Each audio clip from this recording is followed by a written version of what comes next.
نحن نتحدى أهل البدع والأهواء، أهل البدع العقائدية وأهل البدع السياسية. نقول بيننا وبينكم السلف، بيننا وبينكم الكتب. كان أحمد يقول البدع بيننا وبينكم الجنائز. السلام عليكم ورحمة الله وبركاته. الحمد لله رب العالمين، وبه نستعين، والصلاة والسلام على أشرف الأنبياء والمرسلين وعلى آله وأصحابه أجمعين ومن تبعهم بإحسان إلى يوم الدين. أما بعد، فأعوذ بالله من الشيطان الرجيم. وما خلقت الجن والإنس إلا ليعبدون. وقوله تعالى: ولقد بعثنا في كل أمة رسولا أن اعبدوا الله واجتنبوا الطاغوت. وقوله تعالى: وقضى ربك ألا تعبدوا إلا إياه وبالوالدين إحسانا. وقوله: واعبدوا الله ولا تشركوا به شيئا. وقوله: قل تعالوا أتل ما حرم ربكم عليكم ألا تشركوا به شيئا.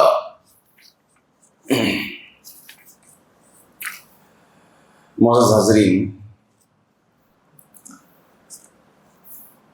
اللہ کے فضل و کرم سے سلسلہ دروس کتاب التوحید کا چلا آ رہا ہے. جیسے پچھلے درس میں ہم کتاب التوحید کا پہلا درس یعنی پہلا باب کا آغاز کیے تھے. پچھلے درس میں جو دو نشستیں تھی، پہلی نشست میں کتاب التوحید کی تبویب یعنی باب کی ترتیب کیسے باندھی گئی، کن عناوین پر مشتمل ہے کتاب التوحید، اس پر ہماری گفتگو ہوئی. پھر اس کے بعد دوسری نشست میں مقصد زندگی جو توحید ہے اس پر گفتگو ہوئی. ہماری پہلی آیت پر گفتگو ہوئی تھی، پہلی آیت پر، جس میں آپ کے سامنے یہ بات رکھی گئی تھی کہ اللہ تعالی انسانوں کے علاوہ بھی جتنی بھی مخلوقات پیدا کیے ہیں سب مخلوقات لا یعنی نہیں ہیں، بیکار نہیں ہیں، بلکہ ان مخلوقات کو بھی ایک مقصد کے خاطر اللہ تعالی پیدا کیا ہے. وہ اہم مقصد کیا ہے؟ ایک تو انسانوں کی خدمت کے لیے لگا دیا ہے، اور ساتھ ساتھ میں اہم مقصد جو اللہ تعالی بتائے وہ اللہ کی تسبیح اور اللہ کی عبادت کے لیے ہی پیدا کیا ہے. دیگر مخلوقات کو بھی اللہ تعالیٰ اپنی عبادت اور تسبیح کے لیے اللہ تعالیٰ پیدا کیا، جیسا کہ اللہ تعالیٰ فرمائے قرآن میں: وَلَٰكِن لَا تَفْقَهُونَ تَسْبِيحَهُمْ. اے انسانوں، یہ مخلوقات بھی اللہ کی تسبیح بیان کر رہی ہے، مگر تمہیں ان کی تسبیح، ان کی نماز نہیں معلوم ہے. الغرض یہاں سے بات مزید ہم آگے آیت کو بڑھاتے ہیں. دوسری آیت جو اس باب میں مؤلف رحمہ اللہ علیہ نے ذکر کیا ہے وہ سورۃ النحل کی آیت ہے. سورۃ النحل آیت نمبر 36 اس کو نقل فرمایا ہے.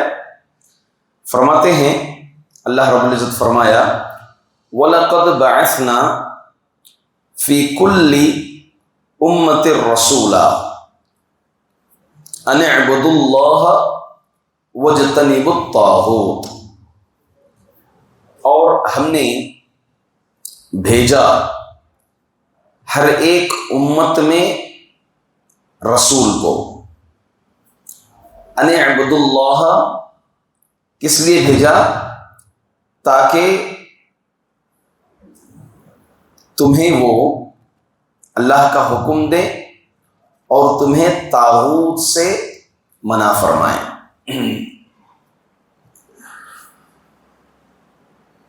سب سے پہلے رسول، انبیاء، ان کی تعریف کیا ہے؟ رسول یہ واحد ہے، رسول اس کی جمع ہے۔ اس کے معنی ہوتے ہیں بھیجا ہوا۔ اس کے علاوہ ایک اور کلمہ ہم سنتے ہیں نبی، نبی انبیاء، اس کے معنی ہوتے ہیں خبر دینے والا۔ اللہ تعالیٰ نے نبیوں کو بھی بھیجا اور رسولوں کو بھی بھیجا، دونوں میں فرق ہے۔ نبی اور رسول میں فرق ہے۔ اگر قرآن کریم میں یہ کلمہ تنہا آتا ہے تو دونوں معنی مراد ہیں۔ اگر صرف رسول آیا تو یہاں نبی بھی مراد ہے اور رسول بھی مراد ہے۔ اگر دونوں یکجا آ جائیں، ایک ساتھ آ جائیں تو دونوں میں فرق ہے۔ نبی وہ ہے جس کو جو پرانی شریعت کی دعوت دے، نبی وہ ہے جو پرانی شریعت کی دعوت دے یا تجدید فرمائے، رینیو فرمائے۔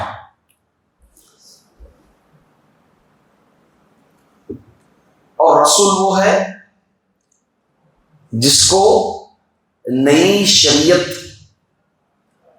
دی گئی ہو، اس کو کہتے ہیں رسول۔ دعوت کا اہم مقصد نبیوں کا بھی اور رسولوں کا بھی توحید ہی تھا۔ احکامات کے لحاظ سے رسولوں کو نئے احکامات، نئی شریعت دی گئی، نبیوں کو نئی شریعت نہیں دی گئی۔ سمجھ رہے بات میری؟ سمجھ پا رہے؟ جی۔ اللہ کے رسول صلی اللہ علیہ وسلم ایک حدیث میں فرماتے ہیں، نحن الانبیاء اولاد علات و امہاتنا شتا۔ اس طرح کے الفاظ ہیں کہ ہم انبیاء کی جماعت ایک باپ کی اولاد ہیں، ہماری مائیں اخوات و علات، ہم علاتی بھائی ہیں، ہماری مائیں مختلف ہیں۔ کیا مطلب ہے؟ ہمارا باپ ایک، اس کا مطلب یہ ہے کہ ہم سب جو مقصد کو لے کر کے آئے وہ مقصد کیا تھا؟ توحید۔ پورے انبیاء نے توحید ہی کی دعوت دی۔ وہ امہاتنا شتا، ہماری مائیں الگ ہیں، احکامات اور شریعت کے لحاظ سے الگ الگ ہیں۔ روزہ داؤد علیہ السلام کے دور میں بھی تھا۔ روزہ پچھلے دیگر انبیاء کے لیے بھی فرض کیا گیا تھا، کیونکہ اللہ تعالیٰ قرآن میں فرمایا یا ایھا الذین آمنوا کتب علیکم الصیام کما کتب علی الذین من قبلکم لعلکم تتقون، کہ اے مومنو تم پر روزے فرض کیے گئے تھے جیسا کہ پچھلے امتوں پر روزے فرض کیے گئے۔ تو معلوم کیا ہوا کہ شریعت روزہ ہو، نماز ہو، دیگر صدقہ و زکوٰۃ ہو، یہ پچھلی امتوں پر بھی تھا، مگر اس کا طریقہ الگ تھا، اس کے احکامات الگ تھے۔ اس لیے انبیاء کے دور سے متعلق باتیں یہ ملتی ہیں کہ بیک وقت دو بہنوں سے نکاح جائز تھا، اور بعض انبیاء کے امت کے تعلق سے یہ تھا احکامات کہ اگر نجس چیز لگ جاتی کپڑے پر یا بدن پر اس حصے کو کاٹنا پڑتا تھا. سمجھ رہے؟ اس امت میں کیا ہے، اگر نجس لگ جائیں تو اس کو کیا کرنا ہے، دھل لانا ہے. اگر نجس لگ جاتی تو کاٹ لینا پڑتا تھا. یہ تک پچھلی امتوں کا معاملہ ہے. اور پچھلی امت کے روزے دیکھیں، طویل روزے ہوتے تھے. اس امت کا روزہ مختصر روزہ ہے. الغرض اللہ کے رسول صلی اللہ علیہ وسلم کا یہ ارشاد، نحنو الانبیاء اخوات علات، ہم اللاتی بھائی ہیں. اللاتی بھائی کس کو بولتے ہیں؟ جن کا باپ ایک ہوتا ہے، ماں مختلف ہوتے ہیں. وہ امہاتنا شتیٰ، ہماری مائیں الگ ہیں. کس لحاظ سے؟ شریعت ہماری الگ الگ، مگر جڑ ہم ایک ہی. وہ جڑ کیا ہے؟ توحید ہے. توحید ہی کی دعوت ہے. الغرض پہلا فرق میں یہ بتایا نبی اور رسول میں. رسول وہ ہیں جنہیں نئی شریعت دی جاتی ہے، اور نبی وہ ہے جو پرانی شریعت ہی کی دعوت دیتے ہیں. نئی شریعت سمجھ میں آ رہا ہے؟ جیسے تورات، انجیل، زبور، صحف ابراہیم پچھلے انبیاء کو دی گئی تھی، تو اسی طرح سے مزید انبیاء کو اللہ کے رسول اللہ رب العزت جو ہے نئی نئی شریعتیں عطا کی تھی. دوسرا فرق یہ ہے کہ رسول نبیوں کے مقابلے میں کم آئے. رسول نبیوں کے مقابلے کم آئے. رسولوں کی تعداد کم تھی اور انبیاء کی تعداد زیادہ تھی. ایک تیسرا فرق یہ ہے دونوں میں کہ بیک وقت ایک ہی زمانے میں ایک ہی وقت میں رسول ایک ہی ہوتا تھا، مگر نبی ایک سے زائد ہوتے تھے. ایک ہی دور میں ایک ہی وقت میں رسول ایک ہی ہوتا تھا. دو رسول نہیں ہوتے تھے ایک زمانے میں. رسول ایک ہی آتا تھا. نبی ایک سے زائد ہوا کرتے تھے، دو سے زائد بھی ہوا کرتے تھے. دلیل اس کی، حضرت ابراہیم علیہ السلام کیا تھے؟ رسول تھے. آپ کی موجودگی میں اسماعیل علیہ السلام آئے اور اسحاق علیہ السلام تھے. ادھر لوط علیہ السلام تھے. ان کا واقعہ ملتا ہے. تو معلوم یہ ہوا بیک وقت انبیاء کی تعداد ایک سے زائد ہو سکتی ہے، مگر رسول ایک زمانے میں ایک وقت میں ایک ہی ہوا کرتے ہیں. یہ انبیاء اور رسول میں فرق ہے. دوسری چیز یہ رکھیں رسول سے متعلق کہ رسول جتنے بھی آئے سب مرد تھے. اللہ تعالیٰ نے عورتوں میں سے رسولوں کو اور نبیوں کو نہیں بھیجا، بلکہ مردوں میں سے ہی اللہ رب العزت رسولوں کو بھیجا. قرآن کہتا ہے وَمَا أَرْسَلْنَا مِن قَبْلِكَ إِلَّا رِجَالًا نُوحِي إِلَيْهِمْ، ہم نے تم سے پہلے فقط بھیجا تو مردوں کو بھیجا، عورتوں کو نہیں بھیجا. یہ دلیل ہے. عورت نبی نہیں ہو سکتی ہے. عورت نہ رسول آئی نہ نبی آئی عورت. البتہ خواتین صدیقہ کے طور پر آئی ہیں. جیسے حضرت مریم علیہ السلام کے تعلق سے اللہ تعالیٰ نے فرمایا وَأُمُّهُ صدیقہ، کہ ان کی ماں مریم علیہ السلام سچی تھی، تصدیق کرنے والی تھی.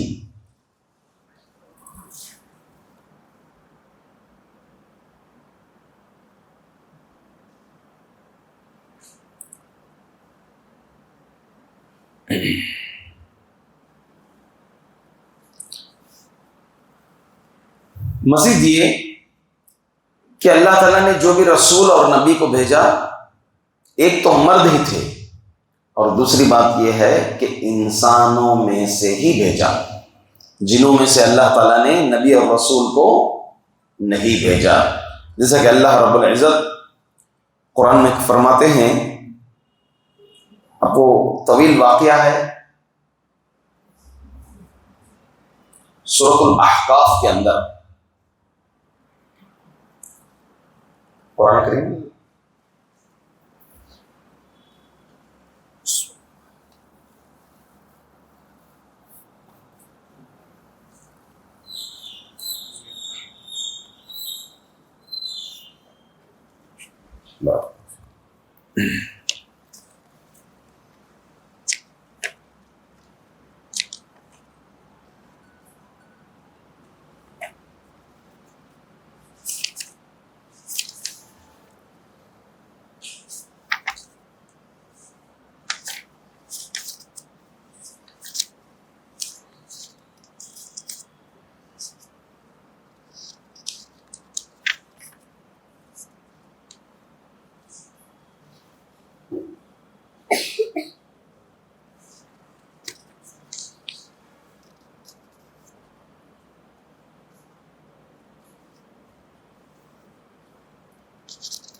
جی.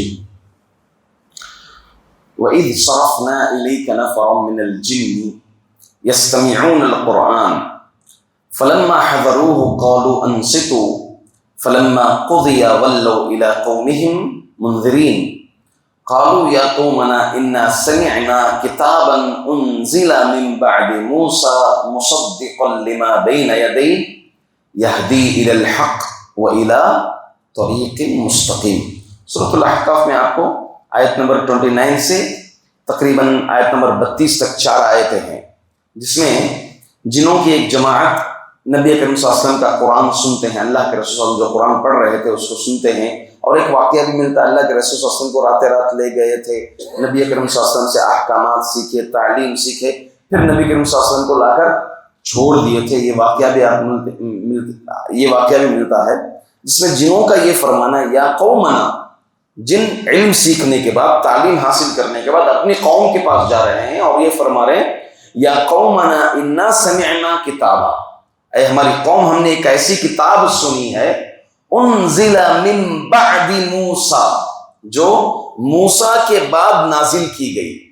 مطلب کیا ہوا کہ محمد صلی اللہ علیہ وسلم سے پہلے بھی جو رسول تھے وہ کون تھے؟ موسیٰ علیہ السلام.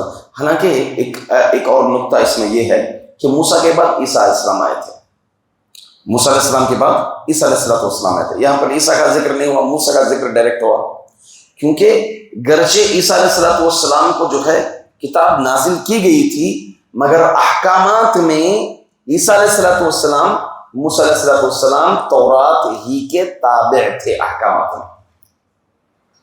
تو اس میں مفسرین یہ بات ذکر کرتے ہیں. الغرض اس میں بات یہ معلوم ہوئی کہ موسیٰ کے بعد کتاب نازل کی گئی، مطلب یہ کہ جتنے انبیاء آئے، رسول آئے، کس میں سے آئے؟ انسانوں میں سے آئے. اور جو رسول، جو نبی بھیجا جاتا تھا وہ انسانوں کے لیے، اور ساتھ ساتھ میں انسانوں کے ساتھ جنوں کے لیے بھی وہ رسول، وہ نبی بھیجے جاتے تھے. جیسا کہ اللہ کے رسول صلی اللہ علیہ وسلم بھی انسانوں اور جنوں دونوں کے لیے اللہ کے رسول صلی اللہ علیہ وسلم بھیجے گئے.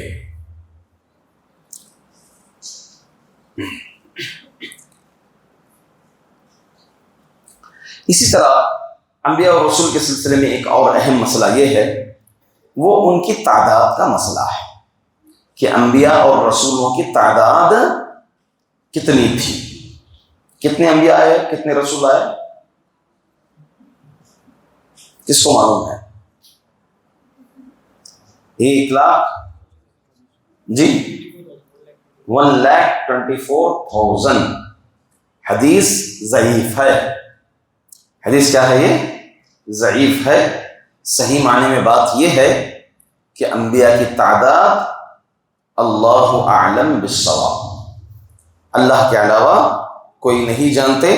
صحیح حدیث کی روشنی میں ہمیں انبیاء و رسولوں کی تعداد نہیں معلوم ہے، بس اتنا معلوم ہے کہ اللہ تعالیٰ جن نبیوں کا ذکر کیا اس کے علاوہ بھی انبیاء اس امت میں، انبیاء جو ہے اس دنیا میں آئے اور چلے گئے. جیسے اللہ رب العزت سورہ یوسف کے اندر آخر میں فرماتے ہیں، سورہ غافر کے اندر وَرُسُلًا قَدْ قَصَصْنَاهُمْ عَلَيْكَ مِنْ قَبْلِ وَرُسُلًا لَمْ نَقْصُصْهُمْ عَلَيْكَ، کہ محمد ہم نے آپ کو اس سے پہلے کچھ رسولوں کے قصے سنائے ہیں اور کئی رسولوں کے قصے آپ کو ہم نے نہیں سنائے ہیں.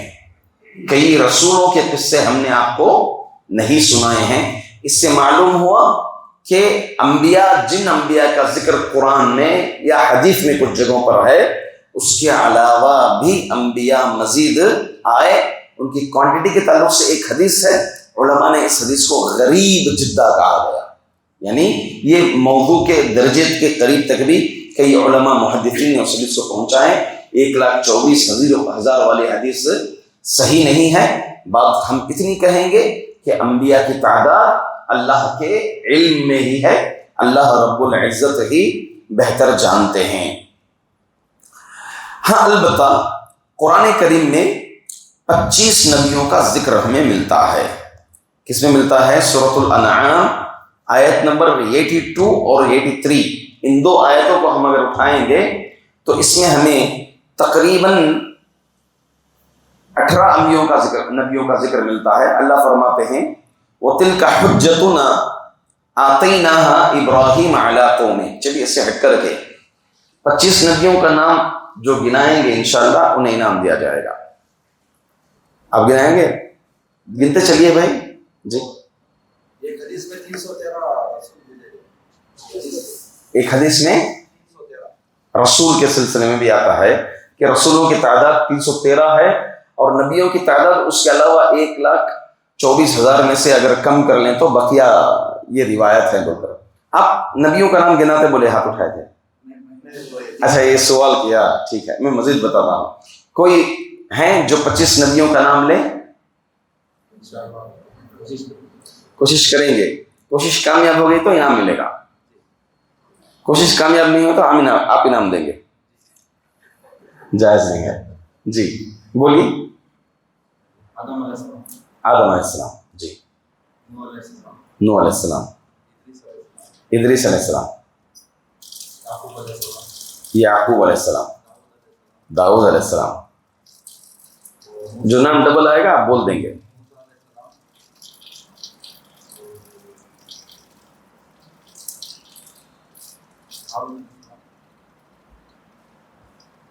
یوسف علیہ السلام، ادریس ہو گئے. اچھا ٹھیک.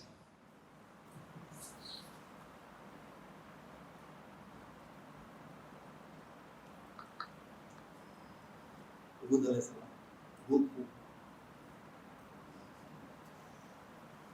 موسیٰ علیہ السلام، زکریا علیہ السلام،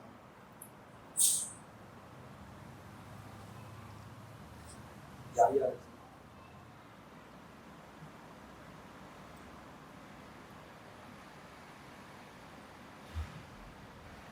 عیسیٰ علیہ السلام، نبی صلی اللہ علیہ وسلم.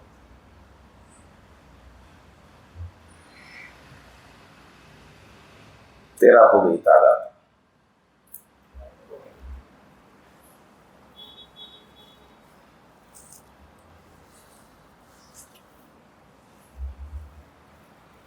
بس اگر کوئی بقیہ 9 نام یاد دلائیں گے تو وہ بھی اور آپ بھی انعام کے مستحق ہوں گے. اکیلے ہی یاد دلانا 9. لوط علیہ السلام، صالح علیہ السلام، ابراہیم علیہ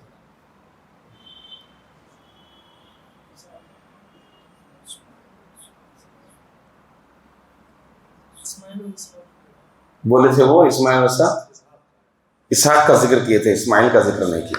جی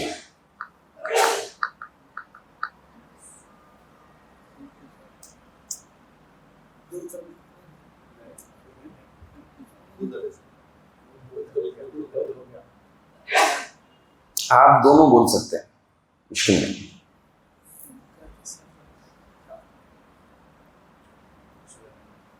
سلیمان علیہ السلام، جی شعیب علیہ السلام، شعیب علیہ السلام،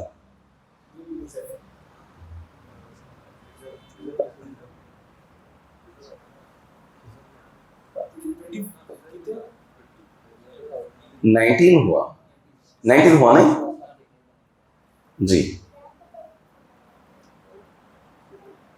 19 ہوا 24 ہوا،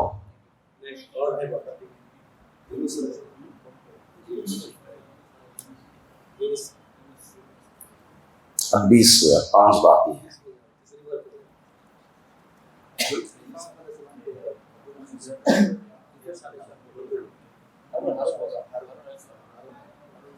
ہارون کا نام بول دیے تھے جی، ذوالکفل، جی الیاس، وَتِلْكَ حُجَّتُنَا۔ اب دیکھیے گنیے، اب انشاءاللہ گنیے، میں 2 آیتوں میں کتنے نام آتے ہیں دیکھیے۔ ایوب علیہ السلام کو چھوڑ دیا، ایوب اذ نادى ربه انی مسنی الضر وانت ارحم الراحمین۔ چلیں، وَتِلْكَ حُجَّتُنَا آتَيْنَاهَا إِبْرَاهِيمَ عَلَى قَوْمِهِ نَرْفَعُ دَرَجَاتٍ مَّن نَّشَاءُ إِنَّ رَبَّكَ حَكِيمٌ عَلِيمٌ وَوَهَبْنَا لَهُ إِسْحَاقَ وَيَعْقُوبَ كُلًّا هَدَيْنَا وَنُوحًا هَدَيْنَا مِن قَبْلُ وَمِن ذُرِّيَّتِهِ دَاوُودَ وَسُلَيْمَانَ وَأَيُّوبَ وَيُوسُفَ وَمُوسَى وَهَارُونَ وَكَذَلِكَ نَجْزِي الْمُحْسِنِينَ وَزَكَرِيَّا وَيَحْيَى وَعِيسَى وَإِلْيَاسَ كُلٌّ مِّنَ الصَّالِحِينَ وَإِسْمَاعِيلَ وَالْيَسَعَ وَيُونُسَ وَلُوطًا كُلًّا فَضَّلْنَا عَلَى الْعَالَمِينَ۔ کتنے؟ 18 آ گئے اس میں۔ اب بقیہ کتنے بچے؟ 7 میں ایسے ہی بولے، آدم علیہ السلام، ادریس، ہود، شعیب، ذوالکفل اور محمد صلی اللہ علیہ وسلم، صالح اور محمد صلی اللہ علیہ وسلم۔ تو اس طرح سے 25 انبیاء مکمل پاتے ہیں۔ انشاءاللہ مزید آگے دیکھیں گے انعام کے لیے باذن اللہ تعالیٰ، کیونکہ انعام جواب تو پورا مکمل نہیں ہو پایا تھا۔ اللہ آپ لوگوں کو جزائے خیر دے۔ بہرحال اہم مسئلہ یہ ہے کہ انبیاء کی تعداد کا مسئلہ یہ اللہ رب العزت کے علم میں ہے۔ آپ نے جو 313 کا جو ذکر ہے، اس کے متعلق علماء کہتے ہیں بلا حصر، حصر کے بغیر، یعنی 313 ہی تھے، ایسی کوئی حصر نہیں ہے، یہ بلا حصر کے بغیر جو ہے حدیث وارد ہے۔ اللہ اعلم بالصواب۔ ایک اور مسئلہ جو رسولوں کے سلسلے میں ہمیں معلوم رکھنا چاہیے، وہ انبیاء میں تفاضل، ایک نبی کو دوسرے نبی پر فضیلت دینا۔ دے سکتے ہیں ایک نبی پر دوسرے نبی کو فضیلت؟ ہم دے سکتے ہیں؟ نہیں دے سکتے ہیں؟ نہیں دے سکتے ہیں۔ دیکھیں گے قرآن کریم کیا کہتا ہے، کیونکہ اللہ تعالیٰ فرماتے ہیں لا نفرق بین احد من رسلی، ہم ایک نبی کو دوسرے نبی پر فرق نہیں کرتے۔ تو اس سے کیا معلوم ہوا؟ تفاضل نہیں ہونا چاہیے، ٹھیک ہے۔ اب یہاں قرآن کہہ رہا ہے سورۃ البقرہ میں تلک الرسل فضلنا بعضهم علی بعض، اب کیا کہیں گے؟ تلک الرسل، وہ رسول، فضلنا بعضهم علی بعض، ہم نے بعض کو بعض پر فضیلت دی ہے۔ جو دیے ہے وہ کر سکتے ہیں، جو فضیلت دی گئی ہے وہ فضیلت کو ہم پیش کر سکتے ہیں، جیسے کہ اللہ کے رسول صلی اللہ علیہ وسلم کو سارے انبیاء پر فضیلت دی گئی ہے، یعنی جتنی فضیلت وہ تو بات طے ہے، جتنی فضیلتیں دی گئی ہیں، جو ترتیب دی گئی ہیں وہ ہے سو ہے، اس کو تو ہمیں کیا ہے، اللہ رب العزت قرآن کریم نے ذکر یہ فرمایا تلک الرسل فضلنا بعضهم علی بعض۔ اس آیت سے معلوم ہوتا ہے کہ ایک نبی کی دوسرے نبی پر فضیلت وارد ہے۔ بعض نبیوں کو اللہ رب العزت نے بہت زیادہ فضیلت دی ہے اور بعض نبیوں کو فضیلت نہیں دی گئی ہے۔ تو اس اعتبار سے یہ آیت کہہ رہی ہے لا نفرق بین احد من رسلی، ہم فرق نہیں کریں گے، کوئی تفاضل کا فرق نہیں کریں گے۔ جبکہ دوسری آیت کہہ رہی ہے تلک الرسل فضلنا بعضهم علی بعض. تو یہاں پر جو تفضیل کی تفریق ہو رہی ہے اس سے مراد جو ہے رسالت و نبوت ہے، رسالت اور نبوت ہے. ورنہ جو ہے اللہ رب العزت فضیلت تو ایک نبی کو دوسرے نبی پر دے رکھی ہے. ذالک فضل اللہ یؤتیہ من یشاء. یہ اللہ کا فضل ہے، اللہ جسے چاہے عطا فرماتے ہیں. اب چلیے یہ دیکھیں گے کہ نبیوں میں اور رسولوں میں سب سے افضل کون ہے؟ رسول افضل ہے. پورے انسانوں میں انبیاء اور رسول افضل ہیں. فرسٹ پورے انسانوں میں آدم سے لے کر قیامت تک آنے والے انسانوں میں کون افضل ہیں؟ انبیاء و رسول. پھر انبیاء و رسول ان دو طبقوں میں کون افضل ہے؟ رسول افضل ہے. جنہیں نئی شریعت دی گئی وہ افضل ہے. اب ان رسولوں میں کون رسول افضل ہے؟ ٹوٹل اولو العزم رسول کہتے ہیں اس کو. اولو العزم من الرسل اللہ تعالیٰ نے فرمایا. وہ 5 رسول کون ہیں؟ صرف بچے جواب دیں گے. وہ 5 رسول کون ہیں جو پورے رسولوں میں سب سے افضل ہیں؟ بولیے. موسیٰ علیہ السلام، محمد صلی اللہ علیہ وسلم، ابراہیم علیہ السلام، عیسیٰ علیہ السلام، آدم نوح علیہ السلام. نوح علیہ السلام. ماشاء اللہ رب العزت، ماشاء اللہ تبارک الرحمن. بہت اچھا جواب دیا آپ، بہت اچھا جواب دیا ماشاء اللہ تعالی. بارک اللہ فیکم. ساتھ میں آپ کے لیے چاکلیٹ بھی. بارک اللہ فیکم. تو یہ 5 رسول سب سے افضل ہیں پورے رسولوں کے طبقے میں. ان 5 میں سب سے افضل کون ہے؟ محمد صلی اللہ علیہ وسلم. دلیل کیا ہے اس کی؟ کہ اللہ کے رسول صلی اللہ علیہ وسلم تماموں میں افضل ہیں، بے شمار سید الانبیاء ہیں. آپ پورے انبیاء کے سردار ہیں. اس ناحیے سے اللہ کے رسول صلی اللہ علیہ وسلم اسراء کے اور معراج کے رات آپ صلی اللہ علیہ وسلم نے تمام انبیاء کی امامت فرمائی. اس بات کی دلیل ہے کہ آپ تمام انبیاء کے امام ہیں اور سید ہیں آپ.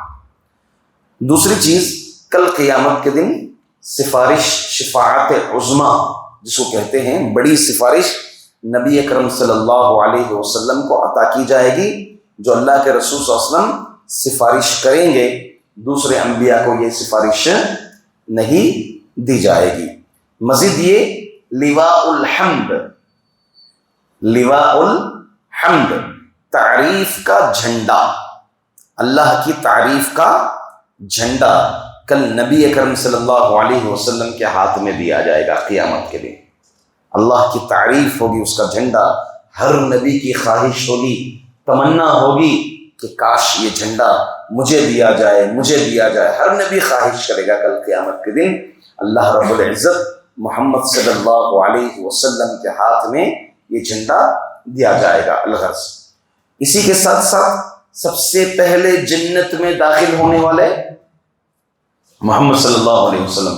کل جو ہے اللہ کے رسول صلی اللہ علیہ وسلم جنت کھٹکھٹائیں گے، جنت کا دروازہ. فرشتہ اندر سے پوچھے گا کون؟ تو محمد صلی اللہ علیہ وسلم کہیں گے محمد. پھر فرشتہ کہے گا کہ ہمیں یہی حکم دیا گیا ہے کہ آپ سے پہلے کسی اور کے لیے یہ دروازہ نہ کھولا جائے. تو معلوم یہ ہوا جنت میں سب سے پہلے داخل ہونے والے محمد صلی اللہ علیہ وسلم ہیں. تو اس اعتبار سے پورے رسولوں میں اللہ کے رسول صلی اللہ علیہ وسلم سب سے افضل ہیں. سیکنڈ یہ جواب دینا. ابراہیم علیہ السلام. پہلے قرآن کریم کی آیت کیا ہے؟ وَإِذْ أَخَذْنَا مِنَ النَّبِيِّينَ مِيثَاقَهُمْ، اور ہم نے نبیوں سے ان کا میثاق، عہد و پیمان لیا. وَمِنْكَ، محمد تم سے. وَمِن نوح، نوح سے. وَإِبْرَاهِيم، ابراہیم سے. وَمُوسَى، موسیٰ سے. وَعِيسَى بن مریم، اور عیسیٰ بن مریم سے. 5 ترتیب اللہ تعالیٰ نے یہ بتائی. تو اب بتائیے محمد صلی اللہ علیہ وسلم کے بعد کون افضل ہیں؟ نوح علیہ السلام. اس ترتیب کے لحاظ سے یا فضیلت کے لحاظ سے بھی؟ فضیلت کے لحاظ سے بھی. بولیے. اس ترتیب کے اعتبار سے نوح علیہ السلام کا نام آ رہا ہے، مگر جو ہے دوسرے فضیلت کے لحاظ سے محمد صلی اللہ علیہ وسلم کے بعد حضرت ابراہیم علیہ السلام ہی ہیں. کیوں حضرت ابراہیم علیہ السلام؟ نبی کریم صلی اللہ علیہ وسلم ارشاد فرماتے ہیں سب سے پہلے تو خبر میں سے اٹھایا جائے گا اور مجھے اٹھایا جائے گا، اور سب سے پہلے مجھے لباس پہنایا جائے گا. لیکن میں دیکھتا ہوں کہ ابراہیم علیہ السلام مجھ سے پہلے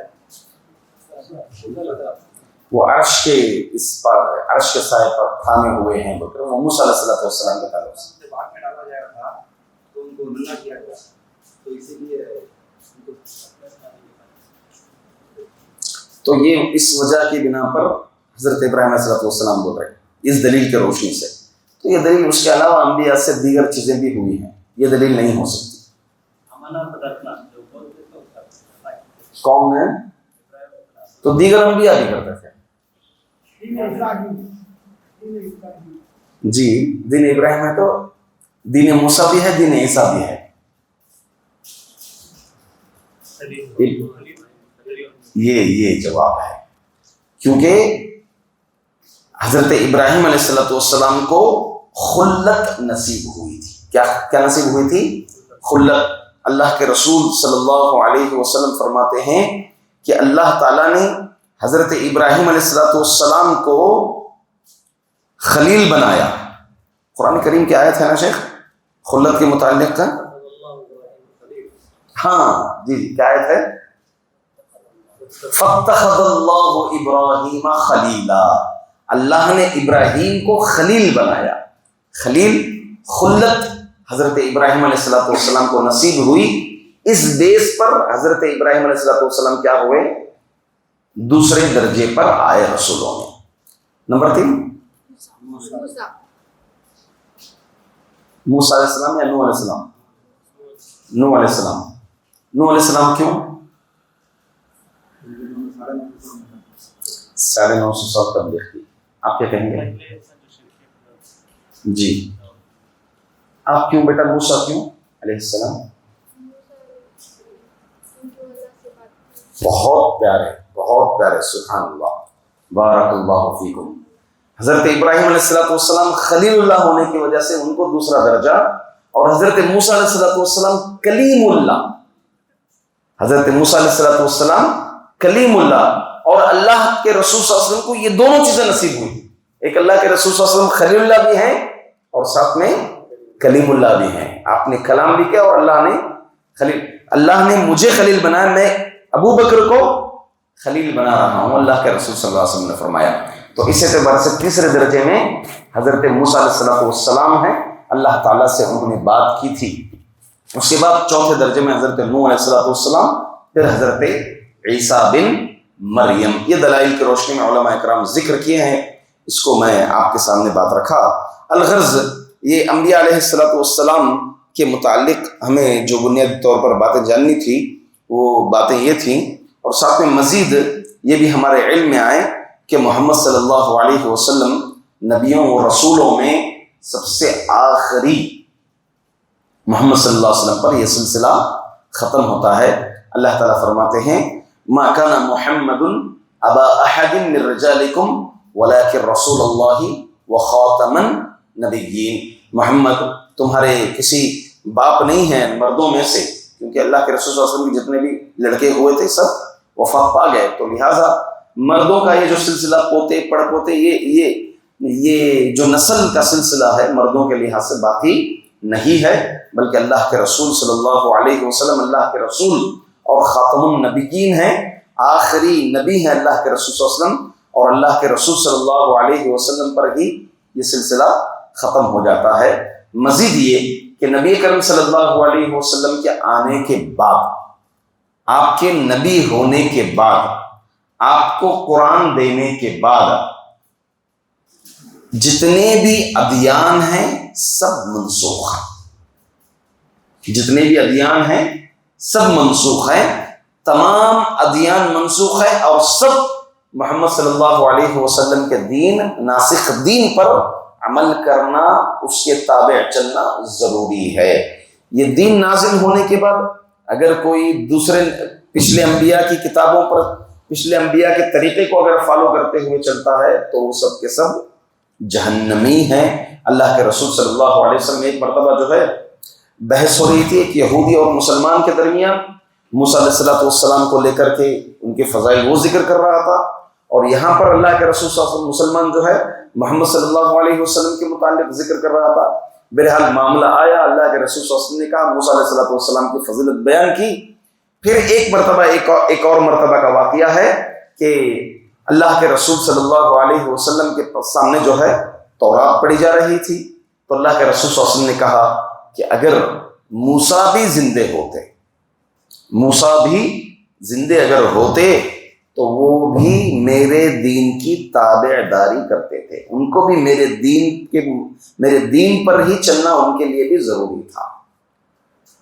اور ایک مزید بات یہ ہے کہ عیسیٰ علیہ السلام آئیں گے، 40 سال اس دنیا میں رہیں گے۔ کتنے سال میں عیسیٰ علیہ السلام کو اٹھا لیا گیا؟ کون بولے؟ 33۔ ماشاء اللہ العزیز، بارک اللہ فیکم۔ 35 بول رہے تھے، بعد میں 33 ہی بولے، جزاک اللہ خیر، بارک اللہ فیکم۔ اس سے پہلے ہی جواب آ گیا ان کا 33 بول کر، ماشاء اللہ۔ تو 33 سال کی عمر میں حضرت عیسیٰ علیہ السلام کو اٹھا لیا گیا، اور مزید وہ 40 سال اس دنیا میں آئیں گے۔ ہم نے جیسا کہ علامات قیامات میں پڑھے ہیں، سنے ہیں کہ حضرت عیسیٰ علیہ السلام دجال کا قتل کریں گے، خنزیروں کو ختم کریں گے، یہودیوں سے جنگ ہوگی وغیرہ، یہ تفصیلات، پورا اسلام پھیل جائے گا۔ تو عیسیٰ علیہ السلام بھی جو آئیں گے وہ محمد صلی اللہ علیہ وسلم کے دین کی پیروی کریں گے، بحیثیت نبی نہیں بلکہ بحیثیت امتی آئیں گے، بحیثیت امتی آئیں گے، بحیثیت نبی قطعاً نہیں آئیں گے۔ الغرض یہ انبیاء سے متعلق گفتگو تھی۔ یہاں پر اللہ رب العزت قرآن کریم میں ارشاد فرماتے ہیں، وَلَقَدْ بَعَثْنَا فِي كُلِّ أُمَّةٍ رَسُولًا أَنِ اعْبُدُوا اللَّهَ وَاجْتَنِبُوا الطَّاغُوتَ۔ ہم نے ہر امت میں رسول کو بھیجا۔ اب میں نے کہا تھا کہ جہاں پر صرف رسول کا ذکر آئے یا فقط نبی کا ذکر آئے تو اس سے مراد نبی اور رسول سب مراد ہیں۔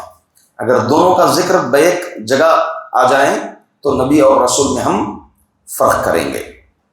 ان اعبدوا اللہ، اللہ کی عبادت کرنے کا حکم دے، اس لیے کہ وہ اللہ کی عبادت کریں اور لوگوں کو طاغوت سے روکیں۔ اس مقصد کے تحت ہم نے کس کو بھیجا؟ کس کو بھیجا؟ نبیوں اور رسولوں کو بھیجا۔ یہ آیت نمبر سورۃ النحل کی آیت نمبر 36 ہے۔ اس میں ہمیں یہ معلوم ہو سب سے پہلے کہ اس آیت کا تعلق باب سے کیا ہے، کتاب التوحید سے اس کا لنک کیا ہے۔ اس کا توحید، کتاب التوحید سے لنک یہ ہے، تعلق یہ ہے کہ اس میں اللہ کی عبادت کا حکم دیا گیا ہے۔ انبیاء اور رسول کو بھیجنے کا مقصد کیا ہے؟ عبادت کا حکم دینا اور طاغوت سے روکنا۔ اور عبادت میں سب سے اہم عبادت، بڑی عبادت کیا ہے؟ سب سے بڑی عبادت کیا ہے؟ توحید۔ سب سے بڑی عبادت کیا ہے؟ توحید ہے۔ بعض مفسرین نے اس کی تفسیر اس طرح سے کی، ان وحد اللہ، یہ کہ تم اللہ کی توحید بجا لائیں۔ اور قرآن کریم کا ہم اگر مطالعہ کریں گے تو قرآن کریم میں سب سے پہلا حکم اور امر، یا ایھا الناس اعبدوا ربکم، یا ایھا الناس اعبدوا ربکم، قرآن کریم کا سب سے پہلا امر یہی ہے۔ چلیے ہم مزید چلتے ہیں کہ طاغوت کیا ہے۔ عربی زبان میں اگر ہم اس کا ڈکشنری معنی دیکھیں گے، طغا، طا غین یا طغا یا طغا طغیانن، اس کے معنی ہوتے ہیں حد سے بڑھنے والا، لمٹ کراس کرنے والے کو کہتے ہیں طاغوت۔ طاغوت کے بہت معنی، اس کی تفسیر اگر ہم دیکھیں گے تو اس کی بہت سی مزید تفصیلاً کئی علماء کرام نے 16 معنی ذکر کیے ہیں کہ طاغوت کیا کیا ہو سکتا ہے۔ کچھ علماء کرام تقریباً 13 ذکر کیے ہیں، 18-19 تک بھی معنی اس کے ذکر کیے گئے ہیں۔ ان پورے معنوں کو جمع کر کے 5 معنی جو ہر ایک معنی کے لیے سیٹ ہو سکتا ہے، ان 5 اہم چیزیں ہیں طاغوت میں، 5 معنی سب سے اہم ہیں۔ نمبر 1، طاغوت ابلیس کو کہتے ہیں۔ طاغوت کیا ہے؟ ابلیس ہے، کیونکہ ابلیس نے کیا کیا؟ لمٹ کراس کی، حد سے بڑھ گیا، حد پار کر دیا، تو سب سے بڑا طاغوت کون ہے؟ ابلیس ہے۔ طاغوت کی دوسری قسم، دوسرا معنی یہ ہے وہ شخص جس کی عبادت کی جائے، اس کی عبادت کی جا رہی ہے اور وہ اس عبادت سے راضی ہے، یہ بھی طاغوت ہے۔ اللہ کے رسول صلی اللہ علیہ وسلم آپ کی آمد پر صحابہ کھڑے ہو گئے، اللہ کے رسول صلی اللہ علیہ وسلم نے روکا، تعظیماً کھڑنا نہیں بولتا، تعظیماً نہیں کھڑنا ہے۔ اللہ کے رسول صلی اللہ علیہ وسلم اپنی وفات سے قبل مرض الموت میں کہا کہ اس سے پہلے جو انبیاء ہلاک ہوئے وہ اپنے نبیوں کے معاملے میں غلو کر کے ہلاک ہوئے، لہذا تم میرے ساتھ غلو نہ کرنا، میرے حق میں غلو نہ کرنا۔ پھر اسی طرح اپنے انبیاء کی قبروں کو مساجد بنائے، ہلاک ہوئے، لہذا تم میری قبر کو مسجد نہ بنانا، سجدہ گاہ کا ذریعہ نہ بنانا۔ اس سے ہٹ کر کے علماء کرام یہاں تک بیان کیے ہیں کہ اگر ایک بندے کی تعریف کی جا رہی ہے، اتنی تعریف کی جا رہی ہے جس تعریف کا وہ لائق نہیں ہے، باوجود اس کے وہ اس تعریف پر خاموش رہتا ہے، راضی رہتا ہے، یہ نقص فی التوحید ذکر کرتے ہیں، یہ نقص ہے اس کی توحید میں۔ تو اس اعتبار سے سب سے پہلے تو ہم اپنی تعریف کریں، دوسرے اس تعریف سے روکنا چاہیے۔ کوشش یہ ہو کہ ہمارے سلف روکے ہیں اپنی تعریف کرنے سے، دوسرے جب کرتے ہیں تو تعریف سے روکے ہیں ہمارے سلف۔ اتنی تعریف ہو رہی ہے، وہ تعریف کے اس لائق نہیں ہے، تو اس میں نہ روکنا، اس پر خاموش رہنا نقص توحید کی علامت ہے۔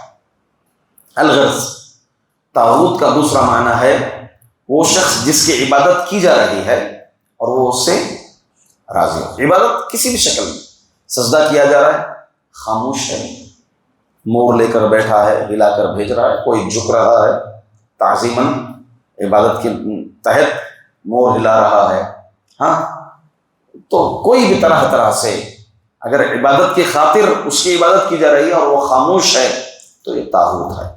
نمبر 3، وہ شخص جو لوگوں کو اپنی عبادت کے لیے بلائے، دعوت دیتا ہے کہ میری عبادت کرے، ہیں جیسے ابھی پیدا ہوئے شکیل، اور اس سے پہلے کئی لوگ تھے جو اپنے آپ کو کچھ مسیح ہونے کا دعویٰ کیے، کچھ نبی ہونے کا دعویٰ کر رہے ہیں۔ اس میں مدعین النبوہ، نبوت کا دعویٰ کرنے والے تمام اس میں داخل ہو جاتے ہیں۔